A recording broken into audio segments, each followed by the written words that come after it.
আসসালামু আলাইকুম গাইস, আমরা রাত ভোর কাজ করছি কিন্তু আমাদের একটা লেবার আছে ভাই, একদম মাগিবাজ।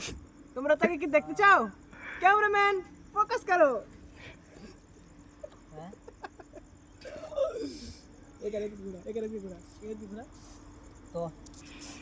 তো তোমরা তাকে দেখে নিলে, তার কিছুটা ইনফরমেশন দিই আপনাকে। সে হচ্ছে এক নম্বরে মাগিবাজ। সে যদি কথা 2 মিনিট যদি তার মিস হয়ে যায়, তার পুরো বেলে দিনটা খারাপ হয়ে যায়। আমি বলছি মেয়েদের মধ্যে কি আছে যে 2 মিনিট কথা না বলার জন্য তার মনটা পুরো দিনের জন্য বরবাদ হয়ে যায়। মেয়েরা তোমরা কমেন্ট করে জানাবে। আর যারা সিঙ্গেল ছেলেরা আছেন তারা এমন একটা বন্ধু নিজের কাছে অবশ্যই রাখবে যাতে করে তোমাদের একটা গার্লফ্রেন্ড